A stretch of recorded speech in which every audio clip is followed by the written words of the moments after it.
monde, j'espère que vous allez bien. Je suis très contente de vous retrouver aujourd'hui dans une nouvelle vidéo bilan culturel. En fait, à force de faire des vidéos autres, excusez-moi, j'ai un cheveu sur ma caméra. À force de faire des vidéos autres, je me suis rendu compte que je n'avais pas fait de bilan culturel, et bien ni en mars ni en avril. Du coup, je me suis dit là, on est le 5 mai, ça passe. Je peux faire une espèce de vidéo combinée. De toute façon, il s'est pas passé énormément de choses et je vais énormément vous parler de séries et de films, mais pas tellement d'autres choses, vous vous en doutez. Bah, écoutez, je propose qu'on démarre tout de suite. On va direct commencer avec la catégorie des livres. Ces 2 derniers mois, j'ai lu seulement 3 livres parce qu'en fait, j'ai passé ma vie à regarder des séries. Franchement, j'avais pas toujours le courage ni l'énergie de lire. Voilà. J'ai d'abord lu Frankenstein de Mary Shelley qui a été publié, il me semble, en 1800... Attendez, je l'ai noté, 1818. J'ai lu dans le cadre des cours de ma licence d'anglais. Il s'agit en fait d'un roman, déjà qui est intéressant parce qu'il a été écrit par une femme. Et puis également, c'est un roman qui est important parce qu'il signe tout le début de ce qu'on appelle aujourd'hui la littérature de science-fiction. Puisqu'il s'agit en fait, je pense que vous connaissez l'histoire, d'un jeune homme qui s'appelle donc Victor Frankenstein et qui, dans le cadre de ses études, en fait arrive à fabriquer une créature non humaine mais vivante qui s'appelle pas Frankenstein, Frankenstein c'est lui, et qui en fait va s'avérer tout à fait inquiétante et en même temps questionner totalement qu'est-ce qu'être humain, qu'est-ce que ne pas être humain, les questions de vie, de mort, de la toute-puissance humaine, etc. C'est un livre que j'ai vraiment bien aimé, ça fait partie de ce qu'on appelle les classiques de la littérature britannique. Moi j'aime ça, ce genre de livre, ça me plaît, l'écriture m'a plu. J'ai aussi bien aimé en fait le fait qu'il y avait tout un enchâssement de récits racontés qui vraiment transforme le propos et le médiatise de façon hyper intéressante. Est-ce qu'il est accessible en anglais? Je me rends pas très compte. Je l'ai pas trouvé hyper difficile par rapport à du Shakespeare par exemple. Je trouve que c'est quand même un anglais qui est plus abordable. Après ça reste un anglais plus challenging. Comme je vous le dis, de toute façon moi je vous recommande, si vous voulez lire en anglais, de soit lire des livres que vous avez déjà lus en français parce que ça vous retire le poids de la narration et de la diégèse et vous pouvez plus vous concentrer sur l'anglais en tant que langue, ou alors de lire, moi ce que je recommande vraiment, ça va être toute la littérature des autrices du 19e siècle, Orgueil et Préjugés, toutes ces choses là. Moi je trouve que c'est plutôt accessible, ça pour le coup. Je sais pas pourquoi j'ai fait cet aparté sur pourquoi lire en anglais, mais bref. J'ai relu les Lettres persanes de Montesquieu que j'ai lu pour un taf en fait, je devais travailler dessus et en fait j'ai énormément aimé, je les avais étudiés en fait au lycée, partiellement seulement. Les Lettres persanes c'est un texte de Montesquieu qui signe vraiment le début, tout ce qu'on appelle ensuite le mouvement des Lumières. Il s'agit donc tout simplement d'un texte, d'un roman épistolaire qui a été écrit donc par Montesquieu, mais Montesquieu ne prétend pas être l'auteur. Enfin, quand tu lis, Montesquieu raconte que c'est des lettres qu'il a collectées alors que c'est des lettres qu'il a complètement inventées et qui racontent donc l'histoire de 2 hommes perses, donc Ouzbek et Rika, qui viennent en Europe et plus particulièrement en France dans le cadre d'un espèce de voyage initiatique à la découverte de la culture européenne, tout en mêlant évidemment une trame narrative qui les relie encore à leur terre perse. C'est extrêmement bien écrit, c'est très drôle, c'est très ironique, c'est super éclairant aussi sur les rapports qui s'établissaient entre l'Orient et l'Occident au XVIIIe siècle et qui nous apprennent aussi beaucoup sur les fantasmes orientalistes qui ont été développés par Edward Said, mais je pense que vous connaissez sûrement ce texte. Il s'avère que c'est, je trouve, très révélateur sur ces questions-là et en même temps, sans évidemment placer Montesquieu dans une catégorie qui n'existait pas et qui est totalement anachronique, mais il y a sur les questions de gouvernement, sur les questions évidemment des rapports entre les femmes et les hommes, plutôt des idées intéressantes et assez novatrices. Donc voilà, c'est vraiment un bon livre que je vous recommande. C'est le genre de livre qui, je trouve, en fait se comprend beaucoup mieux et prend toute sa richesse quand on le lit plus tard qu'au lycée. Et dernière chose que j'ai lu et que j'ai pas encore totalement fini, c'est Le Rouge et Noir de Stendhal, que je n'avais jamais lu. En gros, le personnage principal c'est un type qui s'appelle Julien Sorel. Julien Sorel c'est un jeune provincial qui vit donc dans une petite ville qui s'appelle Verrières. Il est le fils d'un mec qui fabrique du bois, je crois.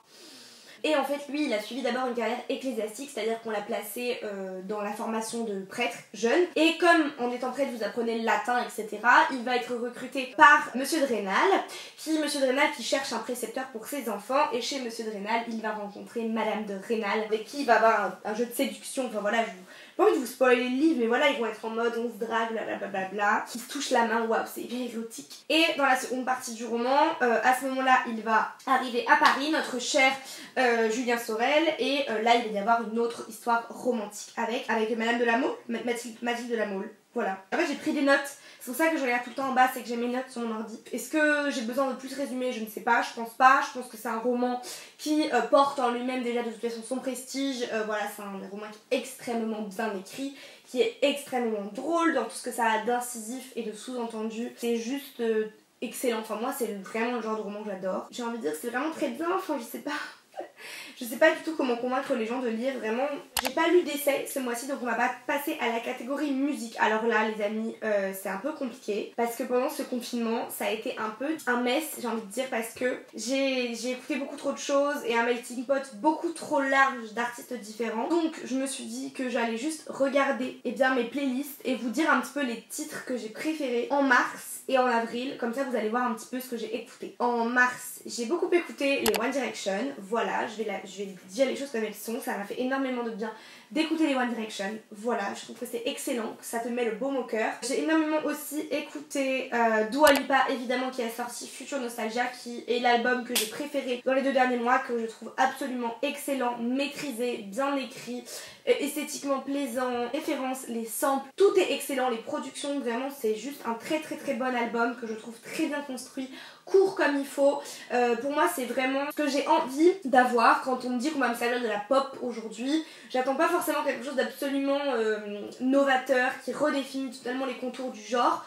J'ai envie juste d'une pop qui est efficace, qui assume ses influences et qui est bien produite, et c'est exactement ce que l'album de Dua Lipa nous a donné. Donc moi, je serre la main à la demoiselle, je la remercie. J'ai aussi énormément écouté les Arctic Monkeys parce que j'ai tout simplement un espèce de revival de 2014 en moi qui m'a poussé à écouter les Arctic Monkeys, Lana Del Rey et The Neighborhood comme si j'avais encore 14 ans, donc autant vous dire que ça m'a mis dans un état pas excellentissime mentalement, mais on est là. J'ai grave écouté évidemment l'album des Strokes que j'ai trouvé très bon, The New Abnormal, c'est excellent. J'ai écouté quoi d'autre? Charlie XCX, évidemment, les titres qu'elle a sortis, et j'ai aussi beaucoup écouté les Beatles parce que j'ai regardé Yesterday, ça m'a trop donné envie d'écouter les Beatles. Maintenant j'ai envie de vous parler de YouTube. Alors sur YouTube, d'abord j'ai envie de vous parler d'une chaîne que j'aime trop, que j'ai déjà mentionnée sur Instagram il me semble, que je regarde depuis très longtemps, c'est la chaîne Bon Appétit. Bon Appétit c'est un média culinaire américain basé à New York. Ils ont un site internet de recettes, mais ils ont surtout une chaîne YouTube sur laquelle ils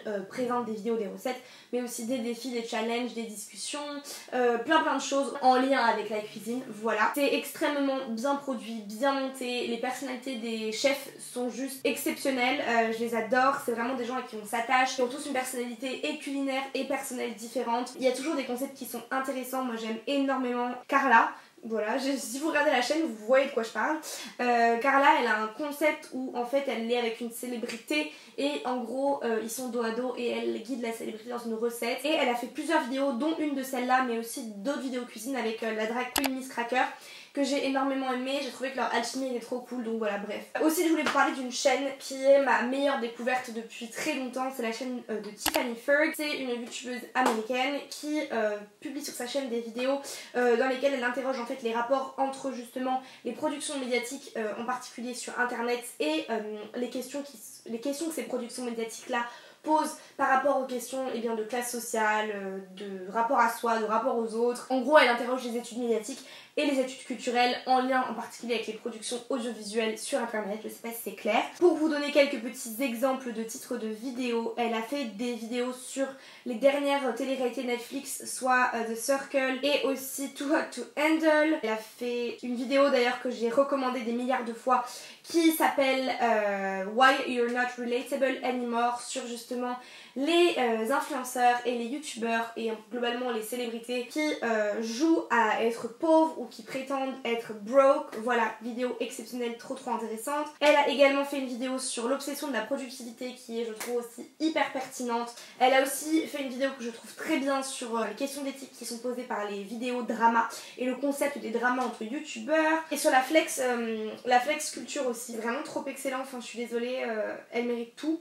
Donc si vous êtes intéressé par ce genre de vidéo, vraiment je vous les recommande. C'est quelqu'un qui est très pertinent, qui fait des choses très intéressantes. Moi je trouve que ça fait énormément écho avec des questions que je me pose, donc je vous les recommande. Également je vous recommande une chaîne exceptionnellement bien, c'est un petit peu abus, non, c'est vraiment une très bonne chaîne. C'est la chaîne de Manon Bril qui s'appelle C'est une autre histoire, qui est une chaîne qui se focus en particulier sur les questions d'histoire. Vous peut-être que vous vous en serez rendu compte. Je suis pas hyper convaincue par toutes ces vidéos, enfin pas convaincue, je suis pas sensible à toutes ces vidéos, mais je trouve que ces vidéos qui sont vraiment les mieux, ce sont les vidéos vraiment tout à fait focus sur l'histoire et sur les figures historiques et en particulier mythologiques. Sa toute dernière vidéo sur le relooking mythologique d'Artémis est super bien. Elle a fait une vidéo extrêmement bien et je trouve très intéressante sur le sexisme dans l'archéologie, et aussi ses vlogs de thèse sont vraiment très cool si c'est des choses qui vous intéressent. C'est toujours assez motivant et assez intéressant aussi si vous vous posez la question justement de c'est quoi le travail d'un doctorant. C'est des vidéos qui sont très instructives, donc voilà. Et aussi je voulais vous parler encore une fois de mes copines. Vous allez vous dire que je vous harcèle avec mes copines, mais j'ai besoin de vous en parler parce qu'il y a eu énormément de vidéos extrêmement chouettes qui ont été publiées sur leur chaîne ces derniers temps. Je pense évidemment à Jeanne qui a publié du super contenu depuis que nous sommes enfermés chez nous, vraiment c'est pépite, et Amélie aussi qui a fait des vidéos vraiment trop bien, hyper intéressantes. Sa dernière vidéo sur les questions de mode qui sont posées par le philosophe Foucault est trop bien, vraiment c'est super instructif. Sa vidéo sur son rapport à la mode et comment est-ce que ça a forgé, ça a participé à la forgement, à la fondation, je sais pas, j'arrive plus à parler aujourd'hui, de son identité est hyper intéressante. Elodie aussi a fait des vidéos vraiment trop bien pendant cette quarantaine, ses vlogs sont très chouettes et je trouve que parce que j'avais été mal comprise je pense dans ma vidéo FAQ, j'ai jamais dit qu'il fallait absolument arrêter de vlogger ou de montrer sa vie pendant la quarantaine, ça a jamais été mon propos. Mon propos ça a été que questionner et de surtout remettre en cause les gens qui font du confinement et de l'idée d'enfermement etc, un espèce de truc romantique et prétexte à faire du contenu, ce qui n'est pas du tout le cas ni des vlogs d'Elodie ni des vlogs de plein d'autres youtubeuses que je regarde et que j'aime beaucoup, Enjoy Phoenix la première. Donc voilà, vous vouliez un bon exemple de personne qui fait du contenu de façon juste pondérée, respectueuse et bien, Elodie vraiment ma vie. Et également Galatée qui a fait des vidéos très chouettes. Ces bilans culturels en live, je les trouve hyper cool. Je me tâtais justement à faire pour mon prochain bilan culturel justement ce même genre de format en live avec un replay ensuite. Donc n'hésitez pas à me dire si ça vous plairait. On va maintenant passer aux films que j'ai regardés. Donc si vous ne saviez pas, la majorité des films que j'ai regardés pendant les 2 derniers mois ont été inclus dans mes challenges 10 jours 10 films qui sont au nombre de 2 pour le moment. Que je vous recommande d'aller regarder dans le petit i dans lequel il y a les 20 films que j'ai regardé dans les mois derniers, commentez avec tout ce dont vous avez besoin, donc référez-vous à ces vidéos. Du coup je vais vous parler surtout des films que j'ai vus entre les 2 challenges et avant le premier challenge, pour tout simplement que vous ayez vraiment tous les films que j'ai vus pendant les 2 derniers mois. Donc premier film que j'ai vu en dehors des challenges, j'ai regardé La Ronde de Max Ophuls que j'ai regardé avant le plaisir, mais du coup bref c'est décalé, je suis désolée. Donc La Ronde c'est un film de Max Ophuls qu'il a réalisé en 1950, qui est un film qui, comme son nom l'indique, est formé autour d'une ronde, d'une boucle. En fait on suit un narrateur qui va nous promener en fait, mais en tout cas nous faire nous balader et nous montrer des relations, des histoires de couple et surtout en fait des histoires de plaisir, de sensualité, puisque en fait on va suivre plein de micro-histoires qui vont s'enchaîner et qui vont toutes en fait avoir pour objet central en fait un homme, une femme et une relation de plaisir qui s'établit entre eux. Et ce qui va être intéressant en fait c'est que on va démarrer avec A et B, puis B va rejoindre C, on va avoir B et C, puis C va rejoindre D, on va avoir C et D. Et en fait voilà, ça va former une ronde et la boucle finit par se boucler. Voilà, je vous spoil pas plus. C'est un film que j'ai vraiment beaucoup aimé, hyper sensuel, hyper beau, hyper intelligent, avec une façon d'exprimer le désir de façon hyper subtile et vraiment très chouette. C'est assez jouissif dans la façon dont c'est construit. Et puis également il y a une scène que j'ai énormément aimée dans laquelle donc il y a une... Je vais vous spoiler si vous avez pas envie d'être spoilé avant ces 15 secondes, dans laquelle il y a une comédienne qui donc est avec le comte, donc c'est un des duos du film, qui vont commencer à avoir une relation sexuelle. Et là on a un cut, on a le narrateur qui a la bobine du film dans ses mains et qui va couper une partie de la pellicule et hop d'un coup cut et on va arriver et ils vont juste terminer d'avoir eu leur relation sexuelle. Donc j'ai trouvé ça tellement intéressant la façon dont il y avait une espèce de méta-montage dans le film, j'ai trouvé ça hyper intelligent, extrêmement drôle. Qu'est-ce que j'ai vu d'autre également? J'ai vu Shutter Island de Martin Scorsese qui est un film de 2010 avec Leonardo DiCaprio. Et puis puis Mark Ruffalo. Je pense pas que je vais le résumer autrement que en vous disant qu'en gros il y a un type qui s'appelle Teddy Daniels qui a fait donc la Seconde Guerre mondiale et il est devenu après la Seconde Guerre mondiale un enquêteur pour la police américaine et il va être chargé eh bien, de se rendre sur une île qui accueille un hôpital psychiatrique et dans lequel on a noté un fait de la disparition d'une patiente. Et voilà, et c'est son enquête qu'on va suivre et le film c'est un de ces films, vous savez, où la fin est complètement mind-blowing et ça vous prend dans une espèce de tension hyper dérangeante. J'ai énormément aimé le film que j'ai trouvé extrêmement bien écrit, peut-être un peu prévisible parfois mais quand même intelligent et bien. Vraiment, franchement j'ai bien aimé et je vous le recommande si vous l'avez jamais vu. J'ai vu The Social Network, c'est un film de David Fincher qui a été réalisé pareil en 2010 avec Jesse Eisenberg, Andrew Garfield, Justin Timberlake et Armie Hammer dans les rôles principaux, donc All My White Men Are Here. C'est un film qui raconte l'histoire en fait de Mark Zuckerberg et comment est-ce qu'il a créé, ou en tout cas créé plus ou moins volé l'idée de Facebook et comment est-ce qu'il est devenu vraiment un des hommes les plus riches du monde et un des génies de la Silicon Valley. Est-ce que le film est bien? Je sais pas si je l'ai adoré, genre je trouve que c'est pas le genre d'histoire qui me passionne le plus. Après j'adore les acteurs, j'ai trouvé les performances vraiment réussies et c'est le film qui vraiment te rend obsesse avec Jesse Eisenberg, donc j'ai envie de dire allez-y hein. Après j'ai vu Django Unchained de, comment il s'appelle, vous savez? Ah, ce réalisateur pas connu là. Non, je rigole, c'était archi pas drôle. Bref, j'ai vu Django Unchained de Quentin Tarantino, qui l'a réalisé en 2012 avec Jamie Foxx, Christophe Waltz et Leonardo DiCaprio. Donc c'est en fait l'histoire d'un esclave noir aux États-Unis qui va être racheté racheté et libéré du coup par un chasseur de têtes allemand qui officie aux États-Unis et ça va être pour cet esclave affranchi l'occasion de pouvoir trouver revanche et de pouvoir se venger des personnes blanches qui l'ont réduit en esclavage, en particulier parce qu'il va y trouver l'opportunité d'aller récupérer sa femme qui elle est toujours esclave. J'ai énormément aimé le film, je l'ai trouvé bien, esthétiquement bien, les acteurs sont excellents, je trouve Leonardo DiCaprio vraiment très bon dans ce rôle là.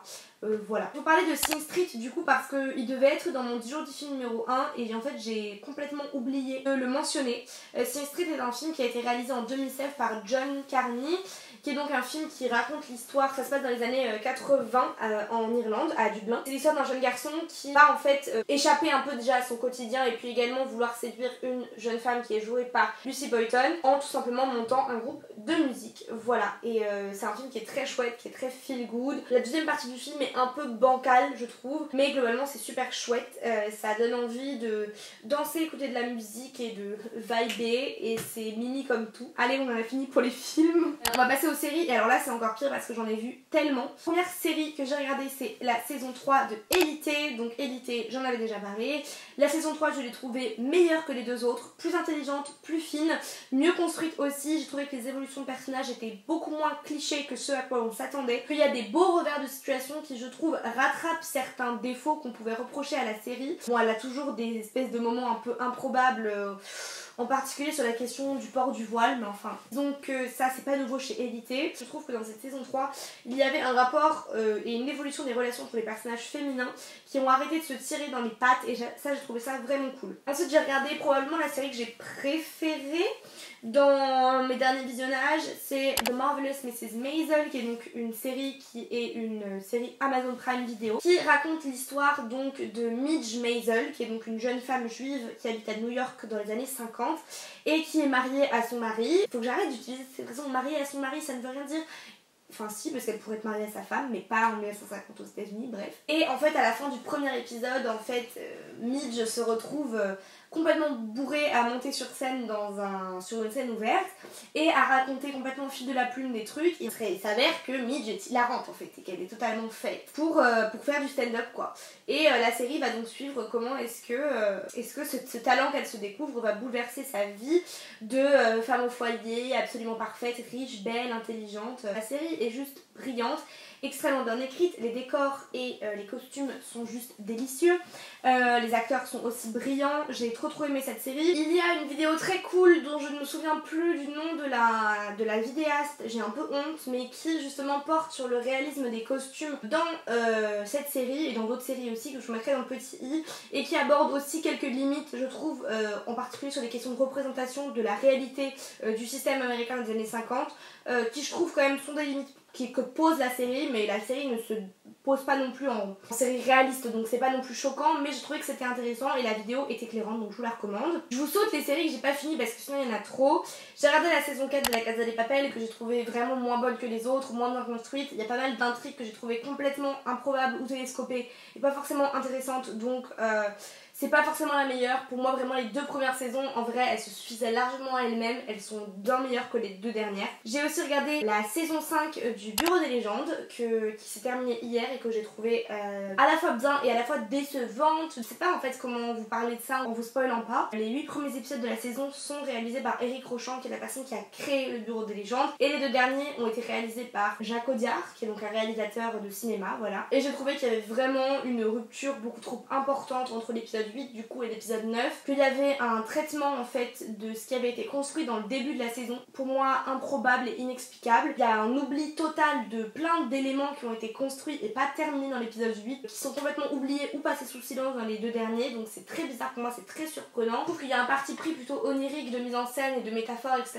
qui est plutôt intéressant et que je trouve plutôt bien, mais pour moi quand on réalise les 2 derniers épisodes d'une saison, on peut pas faire passer son esthétique et son désir de créer quelque chose d'onirique au-dessus en fait des enjeux dramaturgiques et des enjeux scénaristiques qui ont déjà été mis en place et que tu peux pas t'en défiler en fait. Pour moi c'est ça vraiment le problème qui a été posé. J'ai regardé quoi d'autre? J'ai regardé aussi les saisons 1 et 2 de Fleabag, qui est une série qui est un original pareil Amazon Prime, qui a été réalisée par Phoebe Waller-Bridge, qui est aussi le personnage principal, et c'est une série qui est extrêmement, c'est de l'humour noir, c'est pince sans rire, et ce qui fait la particularité de la série, c'est que le personnage principal en fait regarde tout le temps et fait tout le temps des apartés aux spectateurs. C'est sur le quotidien de cette jeune femme, sur la vie, enfin ses pérégrinations de vie, son rapport avec sa sœur, son père, avec l'amour, le sexe, voilà. Donc c'est juste très drôle et c'est des épisodes de 20 minutes, ce qui je trouve est quand même très agréable quand comme moi on n'a pas énormément de concentration. Voilà pour les séries, parce que le reste des séries en fait que j'avais noté, c'est des séries que je suis encore en train de regarder. Je vous en parlerai en fait quand j'aurai fini, ce sera plus simple. Ensuite, de quoi on va parler? On va parler de podcast. Alors, je vais d'abord vous parler du podcast qui s'appelle Disclaimer, qui est un podcast qui n'a que 2 épisodes pour le moment et qui est présenté par 3 jeunes femmes qui s'appellent Mathilde, Cordélia et Sophie. C'est un podcast dont le thème est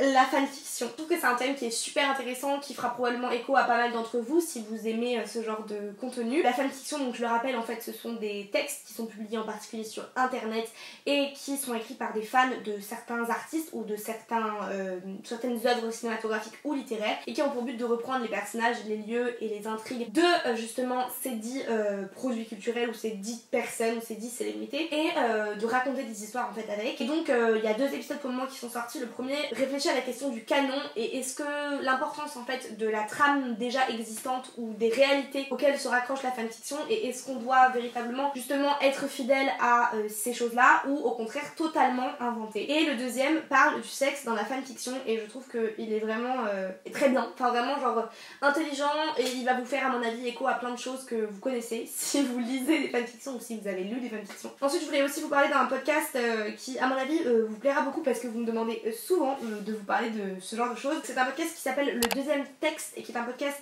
qui est host par Slate.fr. C'est un podcast qui est présenté par Aude Loriot, par Nassira El Mouadem et Marie Kirchen, et qui en fait vous présente dans chaque épisode un texte, une œuvre, un livre féministe dont le but est d'abord évidemment de vous parler de cette œuvre, de vous parler de tout ce qu'elle va vous apprendre, de tout ce qu'elle charrie et des idées qu'elle porte, mais surtout aussi de faire en sorte que ce soit pas juste la grande librairie et que ce soit aussi pour les auditeuristes une façon de tout simplement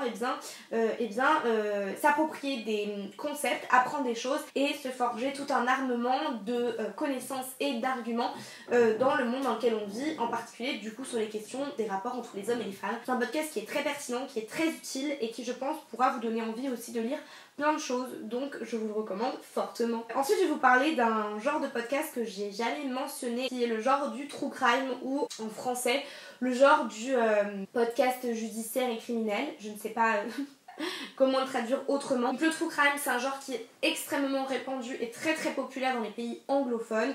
Donc c'est le principe d'écouter des émissions qui vont vous raconter et vous reconstituer des histoires criminelles. En anglais, je vais vous recommander un podcast qui s'appelle Serial, qui est un podcast donc en anglais. Donc si vous n'êtes pas forcément à l'aise avec l'anglais, je vous recommanderai pas ce podcast, mais qui est un assez gros, c'est très populaire, c'est un des plus populaires dans le monde anglophone, qui est très bien, que je trouve juste parfait. En tout cas moi c'est ce que je recherche quand j'écoute un podcast de true crime, voilà. Et en France on a pas mal de choses qui sont quand même très bien. Si vous êtes sur Spotify, vous pouvez aller dans parcourir les podcasts et vous avez une partie qui s'appelle Véritable crime, qui est donc une traduction plutôt pourrie de true crime, mais qui va vous répertorier plein de podcasts autour du crime. Franchement c'est une question de sensibilité encore une fois, parce que ça dépend vraiment de l'approche qui est prise, de ce que traite particulièrement chaque podcast et puis des voix, etc. Donc c'est un peu une question de sensibilité. Moi je vais vous parler de choses que j'aime bien. Il y a un podcast que j'aime beaucoup qui s'appelle Le Bureau des Mystères et qui est un podcast qui va plutôt traiter de plein de mystères différents. C'est plus ou moins des crimes, plus ou moins des trucs réels. Ça vous parle de plein de petites anecdotes, de faits divers, etc. Moi j'aime beaucoup. J'ai aussi beaucoup aimé un podcast qui s'appelle 1000 degrés, qui est un podcast est un podcast d'investigation. J'ai trouvé le concept très intéressant et plutôt original. C'est deux journalistes, Adèle Imbert et Émile Denêtre, qui ont repris une affaire judiciaire classée dans les années 90 et qui se sont remises dessus et qui ont recommencé à enquêter en fait. Et le podcast en fait retrace toute leur enquête. C'est hyper cool, je trouve le concept intéressant. C'est justement à mi-chemin entre le true crime, l'investigation, le podcast de faits d'actualité, enfin c'est très bien. Et en même temps il y a tout un aspect un peu de fiction aussi, enfin bref je trouve que c'est très intelligent et bien amené, donc super podcast. Je voulais vous parler d'un podcast qui s'appelle Travail en cours, qui est un podcast de Louis Média et qui porte sur le rapport au travail, que je trouve très bien, très intelligent et très juste, surtout en ce moment. Je vous le recommande vraiment, allez l'écouter, vous ne regretterez pas. Je crois qu'on est arrivé au bout, j'ai énormément parlé, mais j'ai trouvé ça très insupportable la façon dont j'ai parlé aujourd'hui, donc si vous avez trouvé ça insupportable, n'hésitez pas à mettre un pouce vers le bas. Merci en tout cas de m'avoir écouté aujourd'hui, je vous remercie encore de me suivre sur YouTube et je vous dis à très vite pour une nouvelle vidéo. Ciao!